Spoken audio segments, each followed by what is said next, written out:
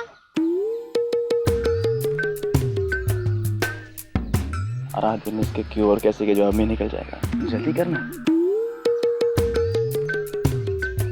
जब बींद और बीनी अकेले में मिलते हैं, एक दूसरे का हाल समाचार लेते हैं, एक दूसरे को क्या पसंद है क्या नहीं पसंद है इसके बारे में बात करते हैं, उसे प्यार वाली बातें कहते हैं। बींद और बींदनी के बीच प्यार होना बहुत जरूरी है। प्यार बहुत अच्छी बात होती है। अच्छी बात होती है तो आप दोनों ऐसे छुप छुप के बातें क्यों करते हो?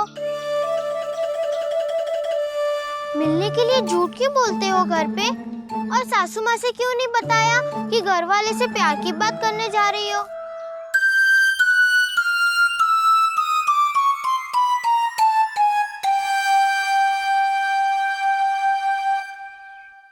अब मैं सबको बताऊंगी और डंकी की चोट पे बताऊंगी कि माजी से अपने घर से एक और बारात निकालने जा रही है। पर छोरी बिल्कुल वैसी होनी चाहिए भवरी, जैसा मैंने कहा है। हाँ, इस खानदान में निभने वाली, संस्कारी और कवारी।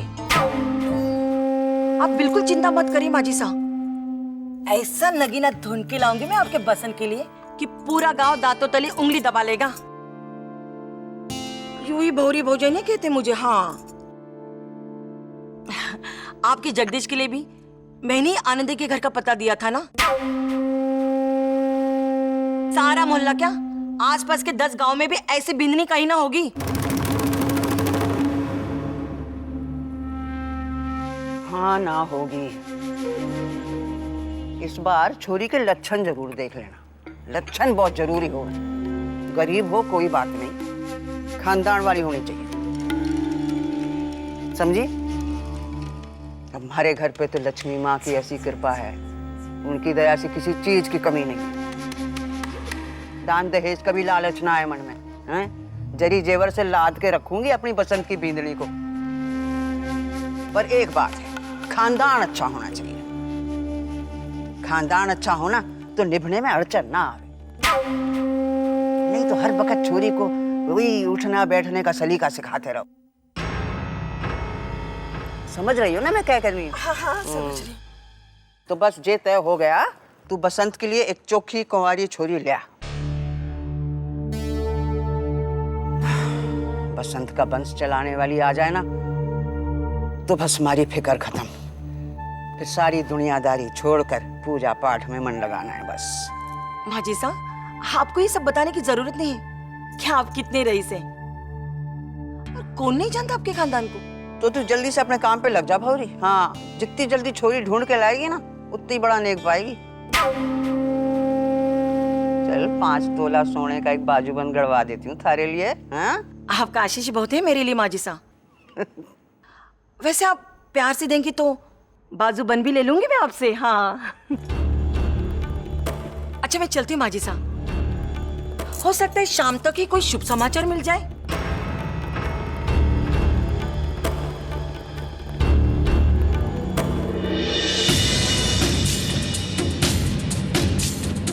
भाई साहब और उस बच्ची के बीच में 20 साल का अंतर होगा। क्या ये अन्याय नहीं होगा उस लड़की के साथ? और फिर ब्याह होते ही मां साहब बच्चे की रट लगा देंगी। फिर वही होगा जो जमुना भाभी के साथ हुआ। कम उम्र में गर्भ, फिर बच्चे का ना रहना, उसके बाद एक और कोशिश और एक कोशिश, और नतीजा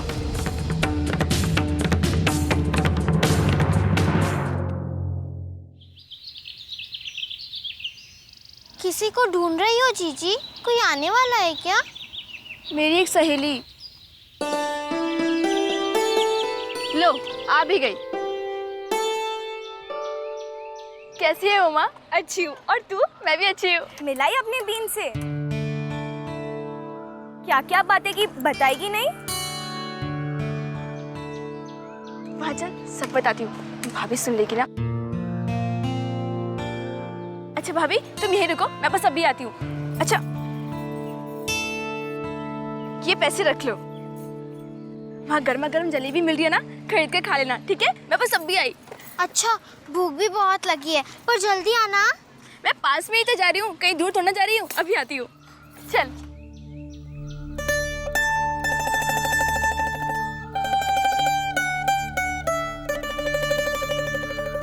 भाई जी, 5 रुपए की जलेबी दो ना।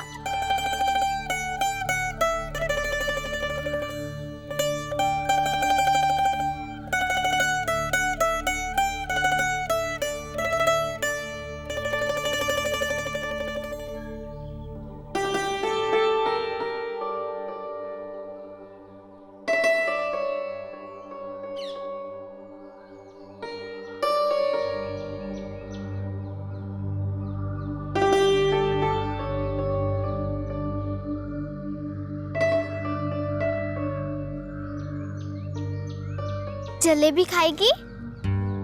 नहीं। क्यों? तुझे जलेबी अच्छी नहीं लगती? बहुत अच्छी लगती है। तो खाना बहुत बढ़िया बनी है, गरम भी है। नहीं। क्यों शर्मा रही है? देख इतनी सारी है, मैं और भी लेकर आऊंगी, कम ना पड़ेगी। नहीं खा सकती, घर में सबने मना किया है। क्यों? विधवा हूँ ना, इसलिए। सब कहते हैं विधवा को अच्छी चीज नहीं खानी चाहिए। जब से मेरा बीन गया है मैंने मिठाइयाँ नहीं खाई। घर पे कोई देता ही नहीं। एक बार छुपके से खा रही थी, सासू माँ ने देख लिया, बहुत मारा मुझे। अब नहीं खाऊंगी। पर तेरी सासू माँ तो नहीं है यहाँ, तो वो कैसे डांटेंगी? किसी पहचान वाले ने देखकर बता दिया तो। तेरा मन हो रहा है ना खाने का, तो खा ले, कोई नहीं देखेगा। चल बैठ, कोई नहीं देखेगा, खा ले, खा।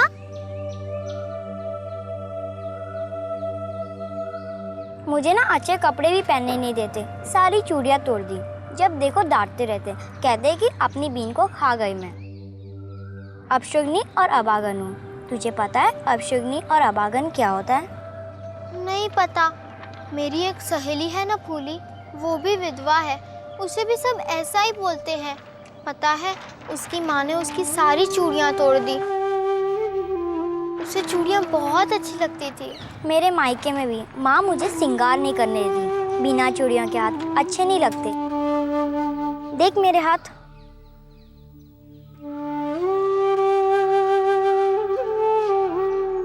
बहुत अच्छी है तेरी चूड़ियाँ। तुझे अच्छी लगी? बहुत अच्छी लगी। पता नहीं मुझे कभी पहनने को मिलेगी भी कि नहीं।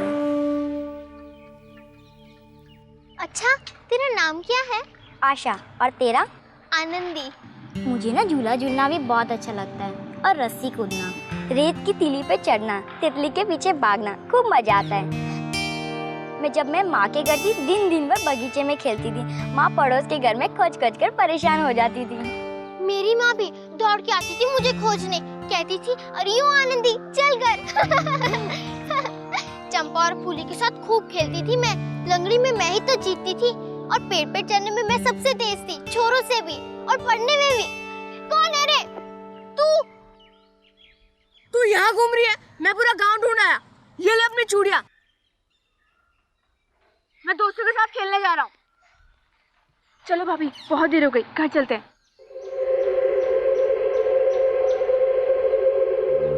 कहाँ गई? कौन कहाँ गई? वो मेरी नई सहेली। कौन सहेली? कोई नहीं। छोड़ो, चलो अब।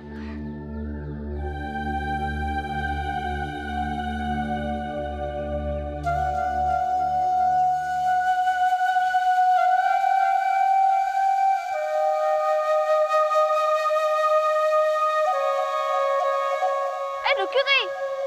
जीजी आप जाओ, मैं अभी आई। पर तुम्हें अकेला छोड़ के मैं कैसे जा सकती हूँ? जाओ ना जीजी, मैं जल्दी से आ जाऊंगी, पास ही तो है अपना घर। ठीक है, पर जल्दी आना।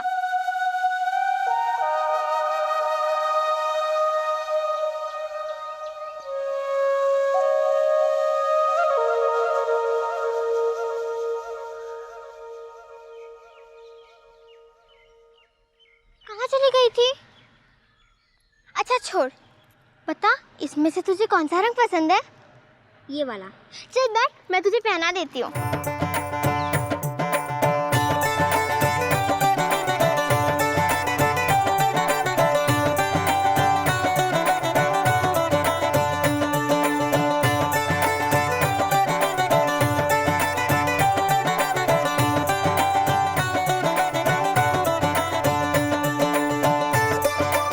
अच्छा, अब मैं घर जाऊँ? देर हो रही है ना, तू भी घर जा, फिर मिलेगी ना।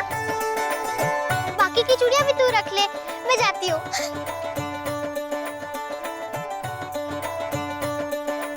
भाई चढ़ने को तो जगदीश बाबू चढ़ गए झूले पे, लेकिन जब झूला चलना शुरू हुआ, अपनी लय में आया, इनकी तो सिट्टी पिट्टी गुम। चेहरा एकदम सफेद जैसे शरीर में खून ही नहीं, और ऊपर से चिल्लाना शुरू कर दिया इसने, बापू इसको बोलो रोके, मैं गिर जाऊंगा, पेट में कुछ हो रहा है। मैंने झूले वाले को बोला तो जैसे तैसे उसने झूला रोका, वरना ये तो कूदने ही वाला था। झूले से डरता है, डरपोक कहीं का।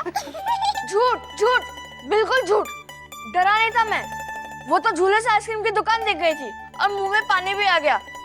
उसी के लालच में मैं झूले से उतर गया और भूख भी बहुत लगी थी। अच्छा, तो ऐसा क्यों नहीं कहता कि झूले में चढ़ते ही डर के मारे पेट खाली हो गया? अरे जगह पर आइसक्रीम से भूख नहीं मिटती ना बेटा। कुछ और नहीं देखा तुझे? समोसा है, कचौड़ी है, अरे कुछ और देख लेता। हाँ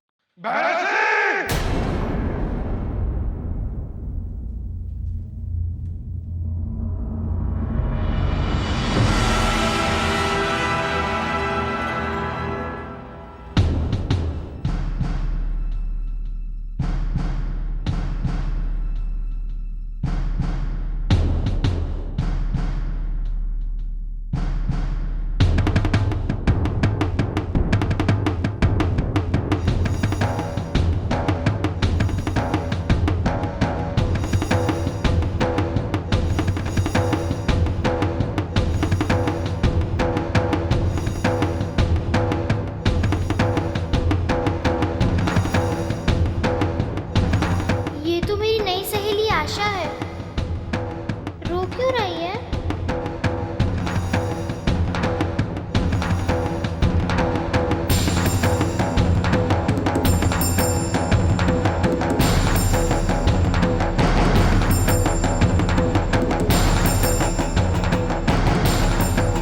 ये सब क्या है मदन सिंह?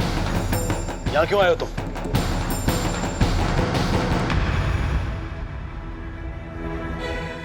हमारे घर की चौखट पर आकर मेरे भाई का नाम लेकर चलाने की हिम्मत कैसे हुई तुम्हारी? हाँ, क्या लोग हमारे परिवार की मजाक उड़ाओ, इज्जत उछालो और मैं चुपचाप खड़ा होकर देखता रहूं, हैं? अरे बकवास बंद करो मदन सिंह।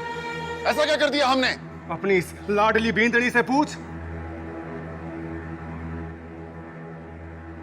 कि क्या किया इसने हमारी विधवा बहू के साथ।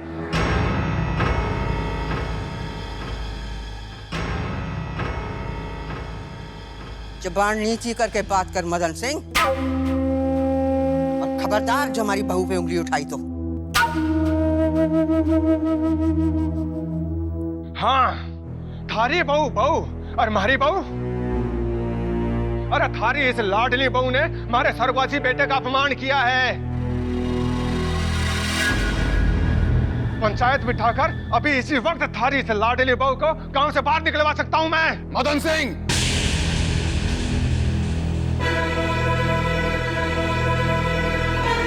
मदन सिंह सीधे सीधे बताओ क्या किया क्या आनंदी ने?